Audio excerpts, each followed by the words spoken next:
दादा प्रणाम। मैं हूं हिमांशु द्विवेदी और स्वागत है आपका हमारी खास पेशकश चर्चा में। चर्चा के तहत आज हम घटनाक्रम पर बात नहीं करेंगे, बल्कि एक सैद्धांतिक विषय पर बात करने की चेष्टा करेंगे। उस विषय पर बात करने की चेष्टा करेंगे जिसके संदर्भ में जिक्र गाहे बगाए होता रहता है, पर वह चर्चा किसी नतीजे पर नहीं पहुंच पाती है। ऐसा हमारा दावा आज भी नहीं है कि यह चर्चा किसी नतीजे पर पहुंच जाएगी, पर यह विषय ऐसा हो गया है जिस पर एक बार खुलकर विस्तार से बात करने की जरूरत हम महसूस करते हैं। वह विषय कि बुनियाद अभी बिहार का घटनाक्रम है। बिहार में क्या कमाल हुआ? बिहार में कमाल ये हुआ कि नीतीश कुमार जी के नेतृत्व में सरकार चल रही थी। नीतीश कुमार जी के नेतृत्व में सरकार पहले भी चल रही थी। हर बार होता यह है, पिछले 8 बार 9 बार थे कि नीतीश कुमार इस्तीफा देते हैं और एक जीतन राम मांझी के अपवाद को छोड़ दे तो नीतीश कुमार ही मुख्यमंत्री के पद पर फिर से शपथ ले लेते हैं। पर बदल क्या जाता है? बदल जाता है मंत्रिमंडल का चेहरा, और उसमें भी बदलाव में सबसे बड़ा जो बदलाव देखने को मिलता है वो मिलता है कि उप मुख्यमंत्री के तौर पर चेहरे बदल जाते हैं। अभी भी ऐसा ही हुआ कि नीतीश कुमार जी ने आरजेडी का साथ छोड़ दिया, इंडिया गठबंधन का साथ छोड़ दिया, एक बार फिर एनडीए के हमजोली हो गए और इसके तहत फिर से मुख्यमंत्री पद की शपथ ली। लेकिन तेजस्वी यादव उप मुख्यमंत्री के पद से विदा हो गए और उसके स्थान पर उनके घोर विरोधी सम्राट चौधरी और उनके साथ में एक अन्य शख्स उप मुख्यमंत्री पद पर शपथ ले लिए। अब ये जो उप मुख्यमंत्री का पद है ना, इसी पर आज हम बात करेंगे। हमारा विषय उप मुख्यमंत्री पद नहीं, जरूरी सियासी मजबूरी। भारत का संविधान जब इस संदर्भ में स्पष्टता देता है कि कौन किस पद पर किस रूप में रहता है, तो वो प्रधानमंत्री के संदर्भ में या मुख्यमंत्री के संदर्भ में भी ये बताता है कि मंत्रिमंडल में समान होते हुए भी मंत्रिमंडल की अध्यक्षता करेगा वो प्रधानमंत्री या मुख्यमंत्री राज्य के संदर्भ में होता है। उसमें उप मुख्यमंत्री को लेकर कोई व्याख्या दिखाई नहीं देती है। लेकिन इसके बाद भी हम लगातार देखते आ रहे हैं कि समय समय पर देश के स्तर पर उप प्रधानमंत्री के पद लोग दिखाई दे जाते हैं। पिछले कुछ समय से यह मामला होड़ के रूप में हो गया है। पहले उप प्रधानमंत्री या उप मुख्यमंत्री कोई एक ही व्यक्ति हुआ करता था, फिर बदला चलन, एक की जगह 2-2 उप मुख्यमंत्री होने लगे।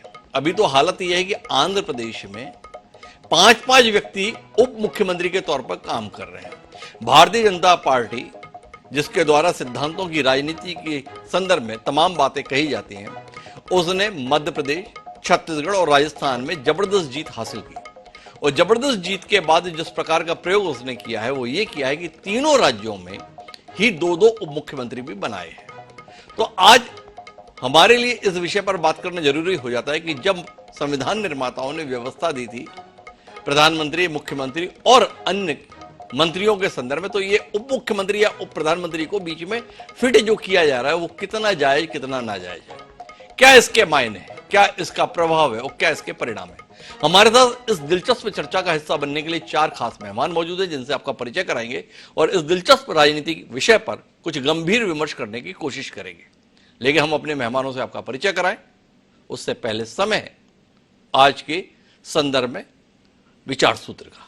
तो हमारा विचार सूत्र ये कहता है कि सच्ची प्रतिष्ठा पद से हासिल नहीं की जा सकती और सम्मान के छीन लिए जाने पर भी नहीं खोती। तो कुल मिलाकर फिलिप मसिलसिंगर ने जो बात कही थी वो ये बताने की चेष्टा की थी कि देखो, किसी व्यक्ति की जो प्रतिष्ठा है ना वो पद पर निर्भर नहीं करती है, और जो लोग पद से प्रतिष्ठा पाते हैं उसके बहुत मायने नहीं होते हैं। तो क्या इस उप मुख्यमंत्री या उप प्रधानमंत्री पद के संदर्भ में भी हम ऐसा ही समझें? इस बात को अपने जहन में रखते हैं, उसके साथ चर्चा को आगे बढ़ाते हैं। हमारा इस चर्चा का हिस्सा बनने के लिए अनिल गोयल जी मौजूद हैं जो भारतीय जनता पार्टी के प्रवक्ता हैं। हमारे साथ खास तौर पर तमाम व्यस्तताओं के बीच में समय निकालकर जुड़े हैं टीएस सिंहदेव जी, छत्तीसगढ़ के पूर्व उप मुख्यमंत्री हैं, अपनी बात खरी खरी कहने के लिए ख्यात हैं। हमारे साथ देवेंद्र वर्मा जी हैं, पूर्व प्रमुख सचिव हैं छत्तीसगढ़ विधानसभा के, और साथ ही इस मसले पर तथ्यपरक और तार्किक बात रखने के लिए हम सबके बेहद सम्माननीय वरिष्ठ पत्रकार श्रवण गर्ग जी भी मौजूद हैं। आप सभी का स्वागत है। चर्चा की शुरुआत सिंहदेव साहब से ही करते हैं, और सिंहदेव साहब से इसलिए करते हैं कि वो तो स्वयं उप मुख्यमंत्री रह चुके हैं। कितना ताकतवर अपने आप को महसूस किया इस पद पर आने के बाद में, ये जानने में हमारी दिलचस्पी है। इस पद के मायने क्या हैं इसे जानने में हमारी दिलचस्पी है, और इस पद पर आने से क्या कुछ बदल जाता है ये जानने में भी हमारी दिलचस्पी है। तो सिंहदेव साहब, चर्चा इसी से शुरू करते हैं। क्या है ये उप मुख्यमंत्री पद के मायने? हिमांशु जी प्रणाम जी, और सभी पैनलिस्ट को मेरा प्रणाम, सभी श्रोताओं को भी मेरा प्रणाम। ये एक तरह से देखें तो पॉलिटिकल एडजस्टमेंट के अलावा बहुत ज्यादा कुछ नहीं है हिमांशु जी। जी और हम लोगों ने देखा कि इसके पूर्व भी, वर्तमान दौर के पूर्व में भी मध्य प्रदेश था, उस समय भी हमने उप मुख्यमंत्री देखे, हमने राष्ट्रीय स्तर पे उप प्रधानमंत्री भी देखे।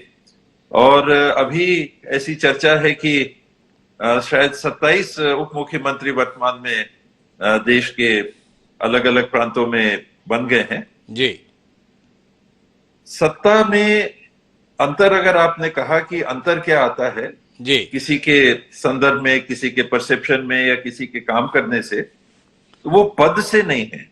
जी आप किसी भी पद पे बैठा दिए जाएं, आपको काम करने की सहूलियत कम या ज्यादा जरा भी नहीं अंतर आता है, जब तक जो सत्ता का केंद्र है वो आपको एक तरह से वो अधिकार हस्तांतरित करने में बाधा ना बने। जी अगर वो हस्तांतरण है कि हाँ इनको किसी रूप में काम करने देना है, तो किसी पद का या किसी व्यक्ति का, आप किसी पद पे ना रहो और ये हस्तांतरण है, जो सत्ता का केंद्र है, जो शीर्ष पे है कि नहीं वो ये व्यक्ति फलाना काम करेंगे, तो पद का मायने नहीं है। जी फिर वो हस्तांतरण है, इसलिए आप काम कर सकते हो। अगर आपको पद मिल जाए तो अपने आप में, विशेष करके उप मुख्यमंत्री के पद में, प्रोटोकॉल है जरूर, जी लेकिन किसी फाइल में दस्तखत करने का कोई विशेष अधिकार या अन्य कोई विशेष अधिकार कहीं कुछ नहीं है। सब कुछ व्यवहार में है। अंतर ये आ जाता है कि प्रोटोकॉल में मुख्यमंत्री के बाद या प्रधानमंत्री के बाद नंबर 2 में कौन है, नंबर 3 में मंत्री कौन है, 4 में इत्यादि इत्यादि। तो उप मुख्यमंत्री प्रोटोकॉल में अपने आप मंत्रियों से ऊपर के प्रोटोकॉल में आ जाते हैं। तो प्रोटोकॉल का अंतर है। आप हवाई अड्डे में जाते हैं तो मेरे को पहले अंदाज नहीं था, पर मैंने महसूस किया कि कुछ गार्ड आ जाते हैं, कुछ सिक्योरिटी आ जाती है, आपका मोबाइल भी चेक नहीं करते हैं, सीधे जाने देते हैं। तो ये छोटी छोटी, बहुत छोटी छोटी बातें हैं जो होनी भी नहीं चाहिए।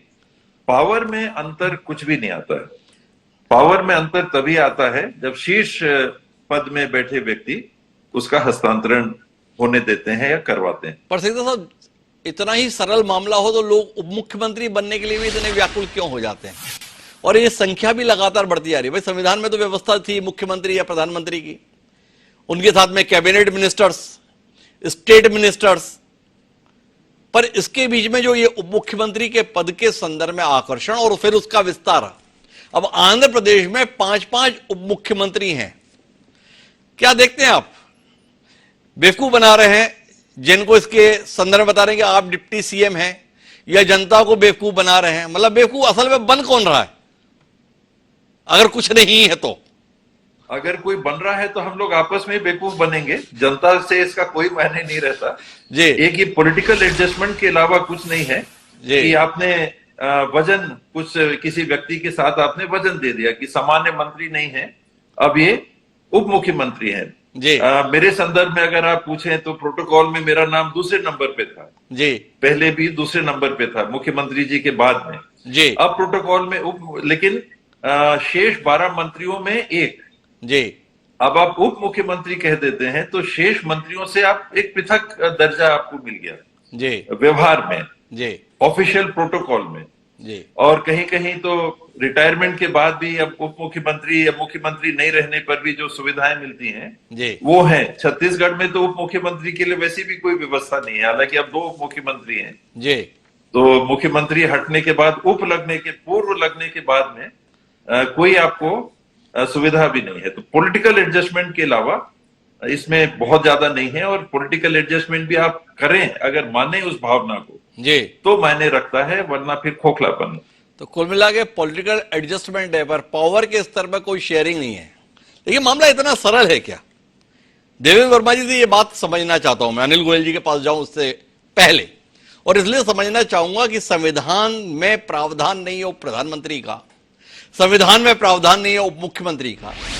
यह बात महत्वपूर्ण इसलिए हो जाती है कि जिस समय संविधान बन रहा था उस समय देश में उप प्रधानमंत्री के पद पर एक मजबूत नेता हुआ करता था। उनका नाम था सरदार वल्लभ भाई पटेल, जो 15 अगस्त 1947 से लेकर मृत्यु पर्यंत देश के उप प्रधानमंत्री रहे। तो आपसे जानना ही चाहता हूं देवेंद्र वर्मा जी, ये उप प्रधानमंत्री के पद पर संविधान में जो व्यवस्था नहीं दी गई या उप मुख्यमंत्री के पद की व्यवस्था नहीं दी गई, क्या सरदार वल्लभ पटेल की शख्सियत ऐसी थी जिससे डरकर संविधान निर्माताओं ने कहा कि भाई और कोई इतना ताकतवर ना बने, इसलिए प्रावधान नहीं आया। क्या कुछ ऐसा हुआ? बना तो रहे हैं, पर जो प्रावधान नहीं उसके तहत बना रहे हैं। देखिए, संविधान तो हमारा 1950 सब नवंबर से लागू हुआ, लेकिन उसके पहले का जो मंत्रिमंडल था जिसमें जवाहरलाल नेहरू प्रधानमंत्री बनाए गए थे, हमें इतिहास से ही जानकारी प्राप्त होती है कि मेजॉरिटी वाज विद वल्लभ भाई पटेल, लेकिन क्योंकि गांधी जी चाहते थे इसलिए जवाहरलाल नेहरू को उनकी जिद की वजह से बना दिया गया था। और इसलिए एक रास्ता निकाला, उस समय कोई कॉन्स्टिट्यूशनल प्रोविजन नहीं थे, इसलिए एक रास्ता निकाला गया कि सरदार वल्लभ भाई पटेल, जो कि जिनको मेजॉरिटी उस समय थी, एक्चुअली उस समय तो केवल मुस्लिम लीग और प्रिंसली स्टेट्स के लोगों ने ही उनको प्रधानमंत्री चुना था, और इस प्रकार से वो प्रधानमंत्री बने थे जवाहरलाल नेहरू जी। तो एक बना दिया जाए। लेकिन मेरे को ऐसा लगता है कि यदि सरदार पटेल कॉन्स्टिट्यूशन के होने तक यदि जीवित, उसके पहले उनकी मृत्यु हो गई, शायद उस समय जीवित रहता है कि जब ये अंतिम रूप दिया जा रहा था संविधान को, तो शायद एक उप प्रधानमंत्री का प्रोविजन भी उनके लिए तो रखते ही रखते, खासतौर पर सरदार। मैं देवेंद्र वर्मा जी थोड़ा सा संशोधन करना चाहूंगा। सरदार वल्लभ भाई पटेल संविधान लागू होने के बाद भी देश के उप प्रधानमंत्री के तौर पर थे। इस देश का संविधान तैयार हुआ 26 नवंबर 1949 को। इस देश का संविधान लागू हुआ 26 जनवरी 1950 को, और दिसंबर 1950 तक सरदार वल्लभ भाई पटेल देश के उप प्रधानमंत्री रहे। तो ये तथ्यगत रूप से स्थितियां हैं। अब इसके आलोक में आपकी बात।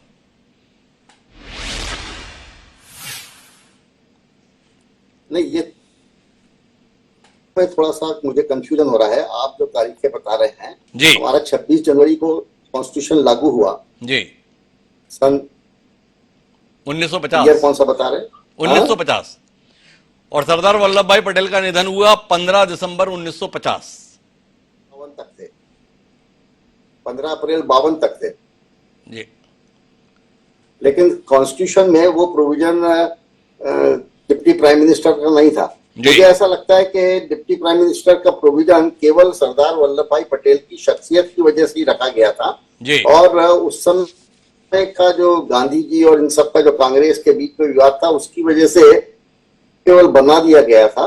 लेकिन किसी भी कैबिनेट का जो मुखिया, उसमें पावर शेयरिंग से शायद वैसी सहमति या वैसा कोऑर्डिनेशन नहीं चलेगा, इसलिए ये प्रोविजन एक का ही रखा है। और उसके बाद में 67 तक कभी भी कोई प्राइम मिनिस्टर, कोई डिप्टी प्राइम मिनिस्टर नहीं रहा। सरदार पटेल के पश्चात 1967 जबकि ये संयुक्त सरकारें बनना आरंभ नहीं हुई, एक पार्टी को बहुमत नहीं हुआ, तब तक फिर केवल एक ही रहा। लेकिन ये केवल एक अपीजमेंट की नीति, पॉलिटिकल पार्टीज के अपीजमेंट की नीति के अंतर्गत जब कई दलों की सरकारें बनी तो एक को डिप्टी प्राइम मिनिस्टर बना दिया या डिप्टी चीफ मिनिस्टर बना दिया जाए, ताकि उनका ईगो केवल सेटिस्फाई करने के लिए। मेरे ख्याल से मुझे ऐसा लगता है केवल यही कारण है। लेकिन अब आज की स्थिति में भारतीय जनता पार्टी या जो दूसरे दल हैं जिनको संपूर्ण बहुमत प्राप्त होता है, वहां पर भी दो उप मुख्यमंत्री या तीन उप मुख्यमंत्री बनाना, या आंध्र प्रदेश में जैसे 5 उप मुख्यमंत्री है, तो ये तो केवल डिफरेंट कम्युनिटी को सेटिस्फाई करने का तरीका है कि डिफरेंट, एक ब्राह्मण बना दिया जाए, एक क्षत्रिय बना दिया जाए, एक ट्राइबल बना दिया जाए, एक एससी बना दिया जाए। तो ये केवल पॉलिटिकल पार्टी की सोच है। लेकिन मुझे ऐसा नहीं लगता कि ये बनाए जाने से कोई किसी प्रकार का इम्पैक्ट इन कम्युनिटीज में, इन समुदाय में इसका कोई असर होता होगा। मैं ऐसा नहीं मानता हूँ व्यक्तिगत तौर पर, क्योंकि जिसको भी बनाया जाता है उसका कोई बहुत अधिक प्रभाव में, अभी वर्तमान उदाहरण यदि देखें तो जो भी डिप्टी चीफ उनकी कोई बहुत अधिक फॉलोइंग है, मैंने अनुभव नहीं की है कि जनता के बीच में बहुत अधिक फॉलोइंग है, उनकी कम्युनिटी बहुत अधिक फॉलोइंग हो, कोई फॉलोइंग हो, इस बात से देवेंद्र वर्मा जी इत्तेफाक नहीं रखते हैं। लेकिन जो इस काम को बढ़ चढ़कर कर रहा है उसके पास तो कोई दृष्टि होगी ना। तो अनिल गोयल जी मेरे साथ में, अनिल गोयल जी आप ही समझाएं। देश के स्तर पर एक भी उप प्रधानमंत्री देने के लिए आप तैयार नहीं, पर हर राज्य में दो दो मुख्यमंत्रियों की सप्लाई आपने बड़े जोर शोर से चालू कर दी। अनिल जी, थोड़ा दृष्टि दें, क्योंकि आपका तो हर काम देश के लिए होता है, तो ये देश के लिए किस प्रकार से है जो संविधान में नहीं है, पर फिर भी आप करने के लिए इतने प्रयत्नशील हैं। 11 उप मुख्यमंत्री इस समय भाजपा शासित राज्यों में। हिमांशु जी, जो सिंहदेव जी ने, देवेंद्र शर्मा जी ने बहुत महत्वपूर्ण बातें अभी चर्चा में शामिल करी हैं जी। मेरा तो इसमें बस एक ही बात है कि जैसे कि नंबर 2 यानी प्रधानमंत्री के बाद कौन इसको अध्यक्षता करेगा या मुख्यमंत्री के बाद कौन अध्यक्षता करेगा, तो कोई ना कोई senior minister, home minister type का वो करते थे। अब वो उप मुख्यमंत्री, तो उनकी जगह पर उप मुख्यमंत्री या उप प्रधानमंत्री उसको अध्यक्षता करेगा और सरकार सुचारू रूप से चलती रहेगी। अगर मुख्यमंत्री स्टेट से बाहर जाता है, कहीं काम में व्यस्त है, तो उप मुख्यमंत्री उसकी कुर्सी पर बैठ करके उसको अध्यक्षता करें। जैसे भी बाकी सब जगह भी अध्यक्ष और उपाध्यक्ष जो चर्चा होता है, अध्यक्ष के बाद अगर अध्यक्ष नहीं है उसको मीटिंग को अटेंड करता, तो उपाध्यक्ष उसको मीटिंग को अटेंड करके उस काम को करे। एक बात तो ये निश्चित तौर पर कि एक अनिश्चितता खत्म हो जाएगी, नंबर 2 कौन है। लेकिन नंबर 2 फिर प्रधानमंत्री या मुख्यमंत्री के बाद में उप मुख्यमंत्री और प्रधानमंत्री नंबर 2 है जी। एक तो बात सीधी ये बिल्कुल बड़ा स्पष्ट तौर से कही गई है, ये एक स्पष्ट संदेश भी है। दूसरा एक बात है जो मैं भी अपने राजनीतिक अनुभव से शेयर करना चाहता हूँ आपके बीच में, कि पद से ज्यादा व्यक्तित्व बहुत बड़ा होता है जी। अगर व्यक्तित्व बड़ा है तो पद की गरिमा भी बढ़ा देता है, व्यक्तित्व छोटा है तो पद की गरिमा भी घटा देता है। शायद सिंहदेव जी मेरी बात से सहमत होंगे, क्योंकि वो खुद उप मुख्यमंत्री रह चुके हैं। उन्होंने जो कुछ अपने अनुभव के आधार पर हमारा मार्गदर्शन करा है, हम सभी श्रोताओं का मार्गदर्शन करा है, इनके लिए धन्यवाद। लेकिन आदमी का अपना व्यक्तित्व भी अगर बड़ा है तो वो पद का भी मान बढ़ा देता, पद का भी सम्मान बढ़ा देता है। और दूसरी बात ये अभी देवेंद्र जी ने भी जो कहा है, निश्चित तौर पर जब राजनीतिक दल होते हैं तो वो कहीं ना कहीं समीकरण भी साधते हैं कि भाई मुख्यमंत्री एक ही बनेगा, लेकिन वहां पर और 2-3 उम्मीदवार होते हैं जो मुख्यमंत्री बन सकते हैं, तो उन सबको भी कहीं ना कहीं सेटिस्फेक्शन हो जाए कि भाई हमारा आदमी भी, हमारे समाज का आदमी भी वहां पर किसी पोस्ट पर बैठे हुए हैं, तो उनका सम्मान भी हो गया और उनका मान भी हो गया। और मैं भी ये समझता हूँ इससे ज्यादा बड़ी कोई बात नहीं है। अच्छा अनिल जी, तो आप जरा विस्तार से, आपके द्वारा 3 दलीलें दी गई हैं, उन पे एक एक करके बात कर लेते हैं, फिर श्रवण जी के पास जाएंगे हम मार्गदर्शन के लिए। सबसे पहले आपने कहा कि स्पष्टता हो जाती है, नंबर 1 ये है, उसके बाद नंबर 2 स्पष्ट हो जाता है। पर आपने तो बड़ी उलझन दे दी है भाई। नंबर 2 पे भी 2-2 लोग बिठा रखे हैं। उत्तर प्रदेश में भी आपने 2 लोग बिठा दिए, केशव मौर्य जी, ब्रजेश जी। छत्तीसगढ़ में भी 2-2 बिठा दिए, अरुण साहब जी, विजय शर्मा जी। राजस्थान में भी 2 लोग बिठा दिए, मध्य प्रदेश में भी 2-2 लोग बिठा दिए। ये आपने उलझन सुलझाने के चक्कर में नहीं उलझन पैदा कर दी। आजकल हमारे यहाँ पर जब आमंत्रण पत्र छप रहे हैं ना, तो बड़ी उलझन रहती है। उसमें लिखा रहता है कार्यक्रम के मुख्य अतिथि माननीय मुख्यमंत्री जी रहेंगे और अध्यक्षता उप मुख्यमंत्री द्वय के द्वारा की जाएगी। हम जिंदगी में पहली बार देख रहे हैं जब एक कार्यक्रम के अध्यक्ष 2-2 लोग होते हैं। ऐसा अनूठा काम आपके द्वारा किए गए उपक्रम के चलते हो रहा है। तो एक तो ये जानना है ये कौन सी स्पष्टता आप लेकर आए जिसमें नंबर 2 पर 2-2, 3-3, 5-5 लोग दिखाई देने लगे। तो एक तो इस पर दृष्टि दीजिए, फिर अगला सवाल करता हूं जी। नहीं देखो, मैंने आपको दोनों बात कही। एक बात तो ये कि दूसरी बात कई बार क्या होता है कि जिस टाइम चुनाव होते हैं, मुख्यमंत्री दौड़ में बहुत से लोग होते हैं या मुख्यमंत्री के योग्य उम्मीदवार बहुत होते हैं। अब उसमें कहीं ना कहीं एक ही मुख्यमंत्री बनेगा तो बाकी सबको भी कहीं ना कहीं एडजस्टमेंट करा जाए। ये राजनीतिक मजबूरियां भी कह लो, राजनीतिक आवश्यकताएं भी कह लो, कि राजनीतिक आवश्यकताओं को ध्यान में रखते हुए अगर उच्च हाईकमान कोई निर्णय लेता है तो काफी कुछ चीजें सोच समझकर निर्णय लेने वाली बात होती है। चलिए और विस्तार देता हूं मैं आपको। आप तो बहकाने बहलाने का काम नहीं करते। ये काम तो जो है विपक्षी दल के नेता करते हैं, विपक्षी पार्टियां करती हैं, कांग्रेस करती है। अब उप मुख्यमंत्री पद का कोई प्रावधान नहीं, सारे लोग एक राय होकर बता रहे हैं कोई अधिक से अधिकार नहीं। तो फिर आप ये बहकाने बहलाने का काम क्यों कर रहे हैं? मुख्यमंत्री और बाकी मंत्रियों में जो अंतर है उसमें उप मुख्यमंत्री बन के कुछ भी नहीं बदल रहा। तो आप ऐसा संदेश देने की कोशिश क्यों कर रहे हैं जिसकी ना कोई नींव है और ना कोई कंगूरा है? तो अनिल जी आप ऐसा क्यों कर रहे हैं? नहीं हिमांशु जी, ऐसा नहीं है कि बहुत सही बात यह है कि एक सम्मान भी देना होता है। राजनीतिक में कहीं ना कहीं सम्मान भी देना है, कहीं ना कहीं आदमियों को एडजस्टमेंट भी करना है। तो इन सब राजनीतिक आवश्यकताओं को देखते हुए हाईकमान जो इस किस्म के निर्णय लेता है तो बहुत कुछ सोच समझ के निर्णय लेता है। और इसके अंदर क्योंकि ये जो सरकार है वो जनता के लिए है, जनता की मांग के अनुसार है, जनता की सुविधा के अनुसार है, जनता को सेटिस्फाइड करने के अनुसार है। अब कोई भी समाज का व्यक्ति वो ये ना समझे कि हमारे समाज को प्रतिनिधित्व नहीं दिया गया, हमारे समाज को वहां पर महत्वपूर्ण स्थान नहीं दिया गया, और सब राजनीतिक चीजें हैं जिनको मतलब सही मायनों में एकदम स्पष्ट करना असंभव है। लेकिन ये जो चीजें हैं कि जो उप मुख्यमंत्री है वो सिस्टम प्रॉपर चले, अच्छी तरह से कंट्रोल में चले, इन सबको ध्यान में रखते हुए बनाया गया है। इन सबको लेके बनाया गया। अब नलिनी जी भी खोज ही रहे हैं कि भाई उप मुख्यमंत्री से हम करा क्या लेते हैं जो हम बना देते हैं। लेकिन आपकी उलझन को सुलझवाता हूं मैं। श्रवण जी मेरे पास है। श्रवण जी ऐसी गुत्थियों को सुलझाने में बहुत माहिर है। तो श्रवण जी थोड़ा आप ही दृष्टि दीजिए इस नई व्यवस्था के संदर्भ में जो बढ़ चढ़कर अब देश में फैल रही है, क्या देख पा रहे हैं आप इसके माध्यम से? हिमांशु जी, सिंहदेव साहब ने एक शब्द का इस्तेमाल किया जी, पॉलिटिकल एडजस्टमेंट। जी, वो सिंहदेव साहब बहुत मतलब बहुत अच्छे व्यक्ति हैं, शरीफ इंसान है, तो वो बहुत विनम्रता पूर्वक उन्होंने एक अच्छे शब्द का इस्तेमाल किया, क्योंकि खुद भी उप मुख्यमंत्री रहे हैं। जी, ये पॉलिटिकल करप्शन है जी, और एडजस्टमेंट ऑफ करप्शन है।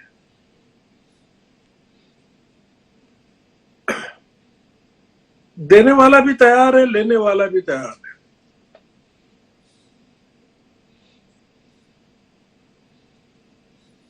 संविधान की अब कोई देश में जरूरत रही नहीं है। मतलब आप पूछ सकते हैं कि बहुत सारे काम देश में संविधान में नहीं लिखे फिर भी हो रहे हैं। जी, किसी जमाने में डिप्टी प्राइम मिनिस्टर होते थे, हमारे यहाँ लगभग 7 हुए हैं। जी, उनमें आडवाणी जी आखिर में हुए हैं, सबसे आखिर में। जी, पर उनके बाद से कोई नहीं हुआ। मतलब उस बात को भी काफी साल हो जी। गए। आडवाणी जी के 20 साल हो गए। 20 साल हो गए, तो 20 साल में डिप्टी प्राइम मिनिस्टर की जरूरत ही नहीं पड़ी। और देवीलाल थे तो वो चंद्रशेखर के जमाने में भी डिप्टी प्राइम मिनिस्टर थे और विश्वनाथ प्रताप सिंह के भी जमाने में थे। जी,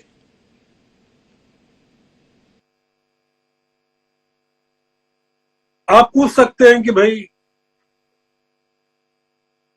अमित शाह क्या है देश में, उनकी कॉन्स्टिट्यूशनल पोजीशन क्या है। अमित शाह एक कैबिनेट मंत्री है और बाकी जितने कैबिनेट के लोग हैं उनमें वो भी एक कैबिनेट के मंत्री हैं। जी, पर पूरा देश जानता है कि वो उनकी हैसियत क्या है और उनको किस रूप में स्वीकारते हैं दूसरे मंत्रिमंडल के सदस्य। आप उप मुख्यमंत्री भी हो सकते हैं, पर जरूरी नहीं कि आपका होना कोई स्वीकार करता हो। आपने खुद ने कहा, सम्राट चौधरी जो कल तक पगड़ी बांधे हुए थे नीतीश कुमार के खिलाफ, जी, उन्होंने पगड़ी अभी खोली नहीं। जी, वो नीतीश कुमार के उप मुख्यमंत्री भी हो गए। आप क्या समझते हैं कि बिहार में अब नीतीश कुमार मुख्यमंत्री पद पर उतने ही प्रभावशाली रहेंगे जितने प्रभावशाली वो तेजस्वी यादव के उप मुख्यमंत्री पद पर होते हुए थे, या सम्राट चौधरी या विजय सिन्हा ज्यादा पावरफुल हो गए? हम लोग ये जिस तरफ बढ़ रहे हैं वो एक अलग किस्म की व्यवस्था की तरफ जा रहे हैं। जी मसलन एक अंडरस्टैंडिंग रहती है कि प्रधानमंत्री विदेश जाएंगे तो उनकी अनुपस्थिति में एक कैबिनेट मंत्री या डिप्टी प्राइम मिनिस्टर उनका काम देखेगा। जी पिछले 10 सालों से देश को पता नहीं है कि प्रधानमंत्री विदेश जाते हैं तो उनकी अनुपस्थिति में कौन देश का काम देखता है। जी तो जरूरत ही नहीं है देश को, मतलब या तो प्रधानमंत्री विदेश में रहते हुए भी देश का काम देखते हैं। कुछ राज्यों में नहीं है, डिप्टी प्राइम मिनिस्टर की, डिप्टी सीएम की जरूरत नहीं है। केरल में नहीं है मान लीजिए, या तमिलनाडु में नहीं है, और अभी स्टालिन स्पेन में घूम रहे हैं, राज्य चल रहा है। इस तरह के कंपल्शंस आज की तारीख में सरकारों को चलाने के हो गए हैं कि जाति के आधार पर और कोलिशन के आधार पर आपको लोगों को लेना पड़ेगा बैलेंस बनाने के लिए और डिफेक्शन को रोकने के लिए कि भाई ये भाग नहीं जाए, इनके साथ कितने लोग हैं इनको बना दो। बहुमत का कोई सवाल ही नहीं रहा। मुझे याद है कि बहुमत किसी जमाने में शिवभानु सिंह सोलंकी के पास था, पर उनको मुख्यमंत्री नहीं बनाया गया। सिंहदेव साहब जानते होंगे, तो उस समय तो मध्य प्रदेश और छत्तीसगढ़ एक था। ये जिस हम मतलब कोई विरोध भी नहीं करता है। ये एक आपने कहा आंध्र में 5 उप मुख्यमंत्री हैं, कर्नाटक में इस समय एक उप मुख्यमंत्री है डीके शिव कुमार, पर सिद्धारमैया 3 और बनाना चाहते हैं या कुल 3 बनाना चाहते हैं जी। उनको बनाने नहीं दिया जा रहा है। आप बताइए कि सिंहदेव साहब जवाब देंगे कि 2.5 साल के मुख्यमंत्री पद का कहां कॉन्स्टिट्यूशन में प्रावधान है। जी आने वाले जमाने में हो सकता है कि हर साल 5 साल के 5 मुख्यमंत्री होंगे। जी सिद्धारमैया ने मना कर दिया है कि वो, उनके बेटे ने मना कर दिया है कि वो हमारे बाप जो हैं वो 5 साल रहेंगे, अब आपको जो करना हो कर लो।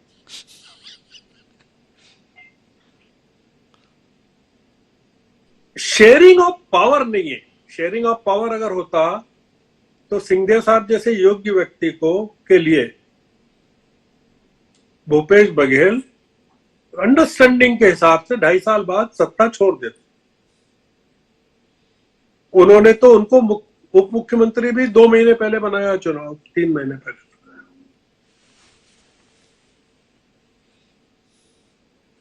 राजनीति में इतना भ्रष्टाचार व्याप्त हो गया है और कंसंट्रेशन ऑफ पावर हो गया है कि या तो आप पावर शेयर ही नहीं करना चाहते, या अगर पावर शेयर करना चाहते हैं तो वो पावर शेयरिंग नहीं होता है। सिंहदेव साहब की भाषा में पॉलिटिकल एडजस्टमेंट है, मेरी भाषा में एडजस्टमेंट है। इस एडजस्टमेंट और करप्शन के संदर्भ में, फर्क के संदर्भ में मैं चाहता हूं एक बार सिंहदेव साहब थोड़ा सा रोशनी देना हमें।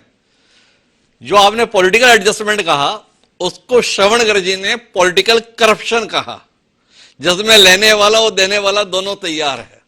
पहली बार किसी सार्वजनिक कार्यक्रम में सिंहदेव जी को करप्शन के आरोपों में घेरा गया है, तो सिंहदेव जी की नैतिक जिम्मेदारी बनती है इस संदर्भ में जवाब देने की।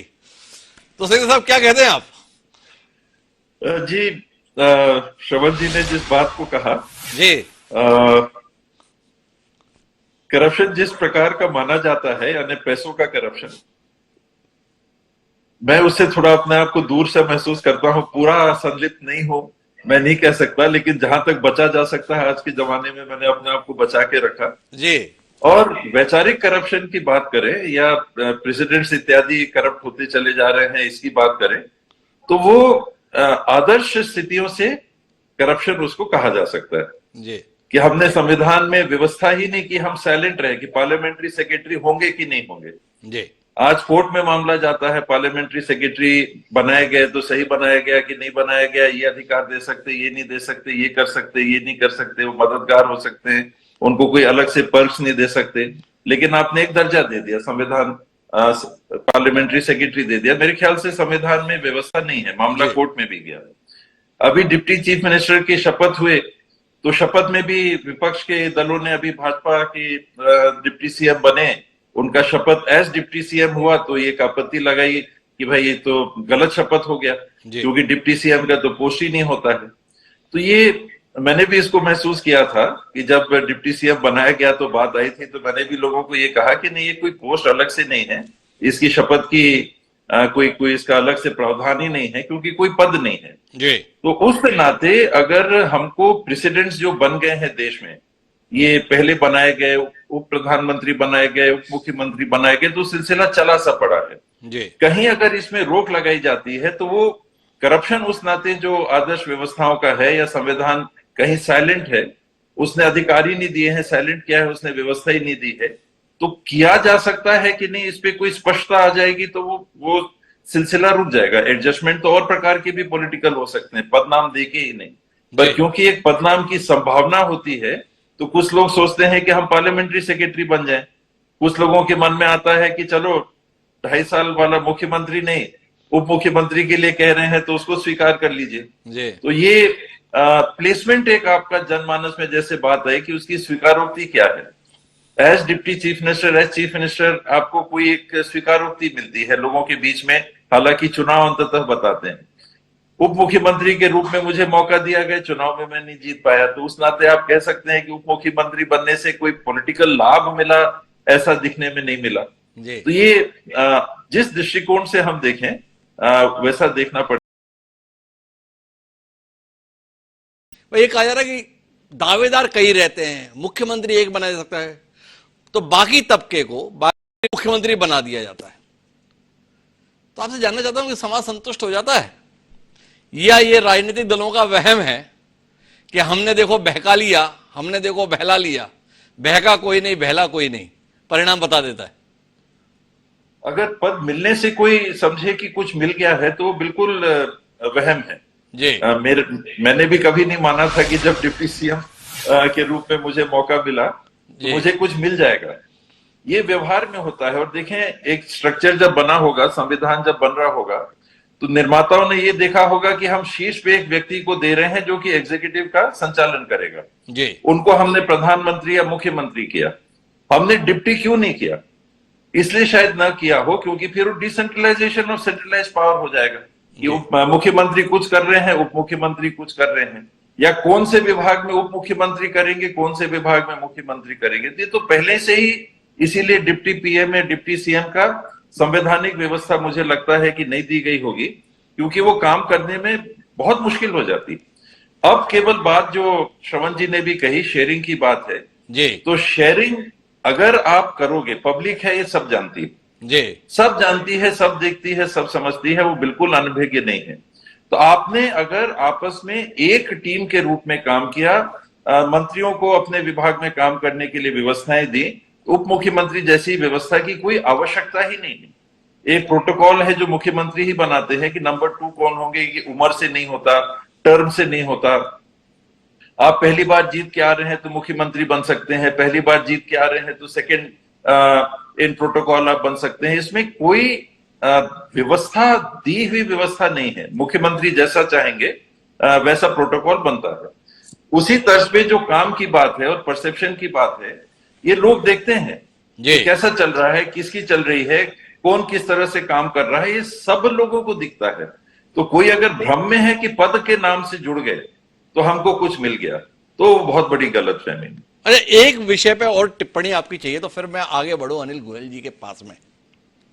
अधिकांशतः मुख्यमंत्री और उप मुख्यमंत्री के, खासतौर पर राष्ट्रीय राजनीतिक दलों पर दृष्टि डालें तो 36 के आंकड़े को अगर देखना है तो मुख्यमंत्री और उप मुख्यमंत्री के संबंधों को देख लो, कुल मिला के यही दिखाई देता है।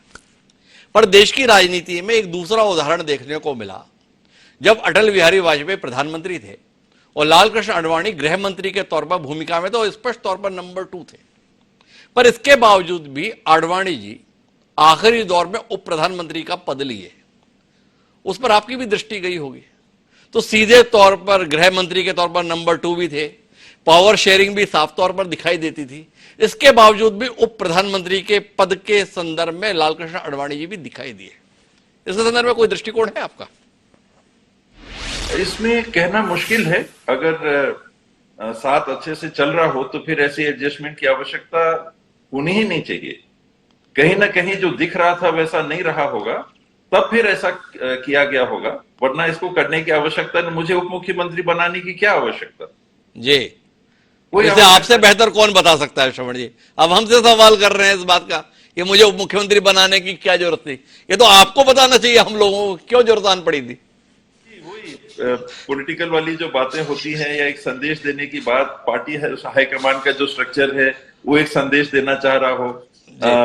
आडवाणी जी के संदर्भ में भी ऐसा रहा होगा कि नहीं, मैं नहीं कह सकता क्योंकि मुझे जानकारी नहीं है। तो उनके पार्टी के स्ट्रक्चर ने कहीं महसूस किया होगा कि अगर सब ठीक चल रहा है और वो नंबर 2 पे भी हैं, फिर भी अगर डिप्टी सीएम के पीएम के रूप में उनको नवाजा गया, उनको सम्मान दिया गया, तो कुछ तो बात रही होगी, कुछ तो बात रही होगी। पर मैं अब अनिल गोयल जी आपके पास आना चाहता हूं। भाई, आप तो पुरानी गलतियों को सुधारने के लिए ही देश में समय निकले हुए हैं। पूरे देश को आप बताते भी हैं कि जो कुछ गलत हुआ है उसे हम सुधार रहे हैं, उसे ठीक कर रहे हैं। तो अभी समझ में यह आ रहा है आपकी पार्टी के कदमों से कि उप मुख्यमंत्री के पद को आप बड़ा महत्वपूर्ण मानने लगे, इसे जरूरत मानने लगे और इसको बड़ी गंभीरता के साथ आप अंजाम भी दे रहे हैं। तो फिर जाके क्या आप जरूरत नहीं समझते हैं कि संविधान में संशोधन भी कर लिया जाए और इस पद को बाकायदा संवैधानिक व्यवस्था में ला दिया जाए? इस संदर्भ में क्या उम्मीद करें? ऐसे सवाल ना उठे ना। अब बताइए, सिंहदेव जी जैसा व्यक्ति जो है कह रहा है कि यार है तो ठीक बात नहीं, श्रवण जी जैसा अनुभवी वरिष्ठ पत्रकार यहां पर सीधे तौर पर इसे करप्शन करार दे रहा है। ऐसी बातें आपको कार्यक्रम में बैठ के सुननी पड़ती हैं। ऐसा नहीं सुनना पड़ेगा अगर संविधान में व्यवस्था हो जाएगी। क्या उम्मीद कर अनिल जी, ऐसी कोई पहल ताकि ऐसे आक्षेपों से आप बच सकें? हिमांशु जी, एक तो आवश्यकता आविष्कार की जमनी है जी, एक बात। दूसरी बात, करप्शन के मामले में भी जो हमारे गर्ग साहब ने और हमारे सिंहदेव जी ने, गर्ग साहब जी ने कहा, सिंहदेव जी ने उसको बड़ा स्पष्ट कर दिया कि करप्शन भी कई प्रकार के हैं। ये कोई भ्रष्टाचार से नहीं है, वो ये है कि भाई संविधान में व्यवस्था नहीं है लेकिन फिर भी हम उप मुख्यमंत्री बना रहे हैं जी। और सिंहदेव साहब ने ये भी बड़ा स्पष्ट कर दिया है, मतलब बहुत सी बातें सिंहदेव जी ने स्पष्ट कर दिया कि सबसे बड़ी बात क्या है कि अगर पावर शेयरिंग का विषय आएगा तो कहीं ना कहीं टकराहट होती है जी। इसलिए जो उप मुख्यमंत्री हैं तो जिस डिपार्टमेंट जो उनके पास विभाग होता है उस विभाग के तो वो काम देखेंगे। और मैं ये जो मानता हूँ सिर्फ ये कि मुख्यमंत्री या प्रधानमंत्री की अनुपस्थिति में वो उनकी जगह भी अध्यक्षता करना,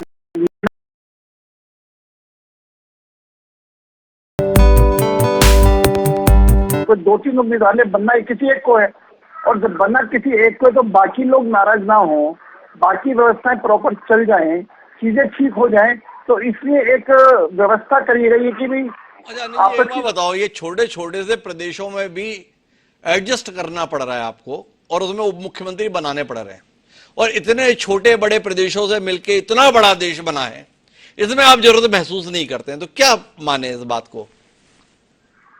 नहीं हिमांशु जी, मैंने आपको कहा कि आवश्यकता आविष्कार की जमीन है। जहां जब जरूरत होती है तो इसके तरह के फैसले भी लिए जाते हैं, जरूरत नहीं होती है तो नहीं भी लिए जाते।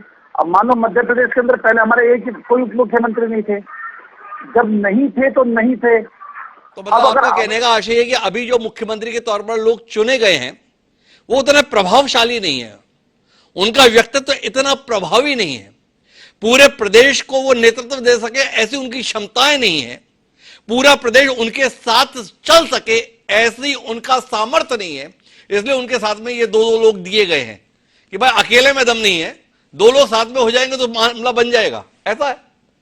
ऐसा नहीं है। ऐसा मैं ये कह रहा हूँ कि तीनों ही मुख्यमंत्री के योग्य प्रत्याशी हैं। अब 3 में से बनाना किसी एक को है तो 2 को सेटिस्फाई करने के लिए हमने उप मुख्यमंत्री बनाया है। ऐसा हम तो सबको हम तो ये मानते हैं कि लोकतंत्र के अंदर हर व्यक्ति में ताकत है कि वो कुछ भी पद पर पा सकता है, इसमें किसी की भी योग्यता पर प्रश्न नहीं लगाया जा सकता। लेकिन जब दो मुख्यमंत्री या एक उप मुख्यमंत्री बनाया जाता है तो कहीं ना कहीं आला कमान के दिमाग में होती है कि ये सब योग्य उम्मीदवार है। तो अनिल गोयल जी, बड़ी दिक्कत है आपकी इस दलील के साथ में। अब छत्तीसगढ़ की बात करें, पहली बार के चुने हुए सम्माननीय अरुण साहब जी, पहली बार के चुने हुए सम्माननीय विजय शर्मा जी, दोनों उप मुख्यमंत्री के तौर पर हैं। वो 8 बार से लगातार चुने जा रहे और इस बार भी सर्वाधिक मतों के अंतर से जीते सम्माननीय बृजमोहन अग्रवाल जी केवल अदद मंत्री हैं। अब आप थोड़ा बताओ कि उनको मुख्यमंत्री के तौर पर आप नहीं देखते हो, वो केवल पहली बार चुने हुए लोगों को आपने उप मुख्यमंत्री के तौर पर इसलिए बना दिया कि वो मुख्यमंत्री के लायक थे। ये ऐसा विभाजन आप कैसे करते हो? हिमांशु जी, आला कमान को बहुत कुछ सोचना पड़ता है और किस कार्यकर्ता को कहां पर एडजस्टमेंट करना है, किस नेता को कहां पर अधिक आवश्यकता है, उस हिसाब से वो प्लानिंग के हिसाब से चलते। वो हम एक उसी समय के वातावरण नहीं होता। वैसे बड़ा कमाल की बात हो रही है कार्यक्रम में। टी.एस. सिंहदेव जी कांग्रेस का प्रतिनिधित्व कर रहे हैं, माननीय अनिल गोयल जी भाजपा का प्रतिनिधित्व कर रहे हैं, भाषा दोनों की एक सी रह रही है। ऐसा राष्ट्रीय स्तर पर हो जाए तो फिर तो कोई संघर्ष ही ना रहे, दोनों ही एडजस्ट पर आ रहे हैं। तो मैं देवेंद्र वर्मा जी वापस आपके पास आता हूं। क्या आपको नहीं लगता है कि जब इतने व्यापक स्तर पर इस पद का उपयोग किया जा रहा है तो आवश्यकता आविष्कार की जननी है, ऐसा सूत्र वाक्य अनिल गोयल जी ने दिया है। समय आ गया है कि अब इस पद के संदर्भ में संवैधानिक व्यवस्था हो जाए और केवल पद ना रहे, कुछ पावर भी मिल जाए।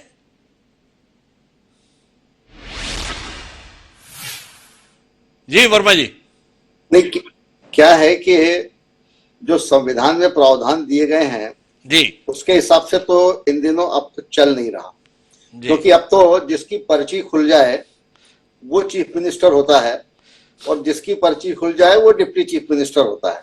जी, सही प्रक्रिया तो ये है कि जो विधायक दल है वो अपने नेता को चुने और फिर वो जब एक लीडर चुना जाएगा तो उसके पीछे सब चलेंगे। देखो देवेंद्र वर्मा जी, मैं बीच में आपको रोकता हूं, और ये भाजपा के संदर्भ में आपका दुराग्रह तो नहीं है कि आपने कहा अब तो ऐसा होता है, और जबकि आप स्वयं ही अभी हमें उदाहरण दे रहे थे कि देखो 15 अगस्त 1947 को पंडित जवाहरलाल नेहरू तब प्रधानमंत्री बने जब पर्ची में उनका नाम था, नहीं तो लोगों ने तो सरदार वल्लभ भाई पटेल को चुना था।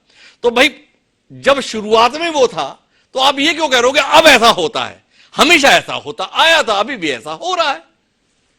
वो केवल एक एक्सेप्शन था संविधान के लागू होने के पहले। जी, वो एक केवल एक्सेप्शन था संविधान के लागू होने के पहले। जब संविधान लागू हो गया तो सारी प्रक्रियाएं, सारी व्यवस्थाएं उसमें दे दी गई और अब ये तो अभी चालू हुआ है पर्ची खुलने वाला काम। अरे कैसी बातें कर रहे हैं आप, तो श्रवण जी की बात भी काट दे रहे थे। देखो श्रवण जी अभी हमें समझा रहे थे, ये देखो 1980 में क्या है, शिव भानु सिंह सोलंकी जी को लोगों ने चुना था मुख्यमंत्री के लिए, बन अर्जुन सिंह जी गए थे। आप देखो श्रवण जी की भी बात भी काट दे रहे हो। देवेंद्र जी, आप इतने नाराज क्यों हो भाजपा से? सबसे पहले ही कहा था कि उसके बाद में सबसे पहली बार 67 में जब संविध सरकारें बनना चालू हुई जी, दलों को एडजस्ट करने के लिए डिप्टी चीफ मिनिस्टर या डिप्टी प्राइम मिनिस्टर ये बनाना शुरू किया गया। लेकिन अब तो ये जो जमाना है ये तो अब संविध सरकारों का नहीं है, अब तो ये एक दलीय सरकार है सभी जगहों पर। तो एक दलीय सरकार में केवल समुदाय को केवल प्लीज करना केवल यही एक आशय मुझे लगता है, क्योंकि नंबर 2 कौन होगा ये तो मैं ऐसा मानता हूं कि नंबर 2 कभी कोई नहीं होता जब तक जिसको नंबर 1 नंबर 2 माने वही नंबर 2 होगा।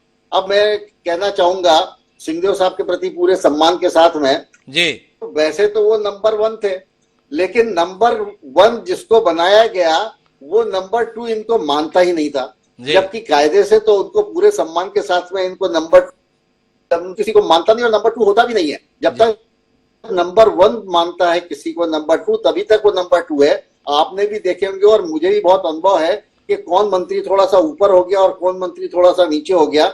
जिसका मुख्यमंत्री जिसकी बात मानने लग जाए समझ लो वो नंबर 2 है। नंबर 2 की परिपाटी को खत्म करने के लिए मुझे ऐसा अनुभव है, जब मंत्रिमंडल का गठन होता था तो उसमें सीनियरिटी के हिसाब से नाम दिए जाते थे जी। आपको स्मरण होगा उस सीनियरिटी के हिसाब से नाम दिए जाने में एक प्रयोग ये किया गया कि अल्फाबेटिकल नाम दे दो जी, ताकि चाहे जूनियर हो या सीनियर हो, ताकि नंबर 2 उसमें जो बहुत सीनियर है वो नंबर 2 ना हो। अल्फाबेटिकल नाम दे दिए गए मंत्रिमंडल में। जब पर देव वर्मा जी, मेरा सवाल अनुत्तरित रह जा रहा है। आप इतनी विसंगतियां बता रहे हैं, तो मैं उसी की रोशनी में तो आपसे सवाल कर रहा था कि भाई अब हर राजनीतिक दल जो भी वर्तमान परिस्थितियां, उसमें उप मुख्यमंत्री के पद पर किसी को नियुक्त करना जरूरी मान रहा है। अब वो करप्शन के तहत मान रहा है या एडजस्टमेंट के तहत मान रहा है, ये अलग बात है। तो आपसे सवाल ये है बतौर संविधान विशेषज्ञ, क्या आपको नहीं लगता है कि जब इतना ही जरूरी आन पड़ा है, हर राजनीतिक दल इस राह पर चल पड़ा है, तो बेहतर हो कि संविधान में प्रावधान कर दिया जाए उप मुख्यमंत्री पद का? यह मेरा आपसे सवाल, साथ में राय कह लीजिए, पूछी गई। इसके संदर्भ में बतौर संविधान विशेषज्ञ क्या सुझाएंगे आप? वैसे तो मैं ये मानता हूं कि जो वर्तमान व्यवस्था है जी, उसका ही पालन करना चाहिए। कोई डिप्टी चीफ मिनिस्टर या डिप्टी प्राइम मिनिस्टर की नियुक्ति नहीं करना चाहिए। ये पॉलिटिकल पार्टी है। ये पॉलिटिकल पार्टी में डिप्टी लीडर भी आजकल करने लगे हैं, और एक नहीं, डिप्टी लीडर भी हाउस में 2-2, 3-3 करने लगे हैं, अपोजिशन पार्टीज वाले भी। और इसी प्रकार से ये डिप्टी, तो वर्तमान व्यवस्था ठीक है। मेरा मत ये है कि ये पॉलिटिकल पार्टीज को जो अच्छी व्यवस्थाएं कॉन्स्टिट्यूशन के है, क्योंकि लीडर हमेशा एक ही होना चाहिए, लीडर 2 या 3 या 4 नहीं होना चाहिए। इसलिए जो वर्तमान व्यवस्था है वही लागू होना चाहिए, और सभी राजनीतिक दलों को कॉन्स्टिट्यूशन के प्रोविजन के हिसाब से अपनी कार्यविधि अपनानी चाहिए। तो देवेंद्र वर्मा जी स्पष्ट कह रहे हैं सबको हटाओ जिनके आगे उप मुख्यमंत्री पद लगा हुआ है। तो श्रवण जी, अब आखिरी टिप्पणी पर आपके पास आता हूं। इस नतीजे पर पहुंच रही है हमारी बहस कि भाई ये सब कुल मिला के आपके शब्दों में करप्शन और पॉलिटिकल लीडर्स के अनुसार एडजस्टमेंट है, पर देश एडजस्टमेंट के साथ चले ये देश के लिए ठीक नहीं है। तो आप किस राय के साथ में है? आपका आखिरी रिमार्क चाहिए हमें इस कार्यक्रम के संदर्भ में। किस दिशा में जाना चाहिए हमें? इस बात में नाराज मत होइएगा कि हम किस दिशा पे जा रहे हैं, किसी भी दिशा में जा रहे हो, पर जाना कहां चाहिए ये तो आप हमें बताइए। देखिए, अगर इसको अपन ने करप्शन को भी इंस्टीट्यूशनलाइज कर देना चाहिए ना, कि मतलब हमको जरूरत है एक डिप्टी प्राइम मिनिस्टर की जरूरत है या डिप्टी सीएम की जरूरत है। देखिए, हो क्या रहा है, जब नीतीश कुमार भारतीय जनता पार्टी के साथ गठबंधन में बिहार में रहते हैं, तो सुशील मोदी के साथ उनका बहुत अच्छे से एडजस्टमेंट हो जाता है, और सुशील मोदी डिप्टी सीएम के तौर पर स्वीकार्य भी होते हैं नीतीश कुमार को, और सुशील मोदी को भी कोई दिक्कत नहीं होती नीतीश कुमार के साथ काम करने में। मेरी मतलब जब सुशील मोदी से बात होती थी बिहार में, तो वो उनके मुंह से मैंने कभी इस तरह का सुना नहीं कि वो नीतीश कुमार की कोई आलोचना कर रहे हैं या उनके मन में कोई कटुता है। अब आप पता करिए कि भाई सुशील मोदी को इस बार क्यों नहीं बनाया गया जी, और सम्राट चौधरी जो उनके साथ उनकी पटरी नहीं बैठती है उनको बनाया गया जी। आपके सवाल का जवाब इसमें मिल जाएगा कि केंद्र सरकार क्या एक ही पार्टी का, जैसा इन्होंने उपयोग किया शब्द का जी, हमारे देवेंद्र जी ने, एक ही पार्टी की हुकूमत है, चीफ मिनिस्टर के लिए इरिटेंट के तौर पर उपयोग करते हैं डिप्टी चीफ मिनिस्टर का अपॉइंटमेंट।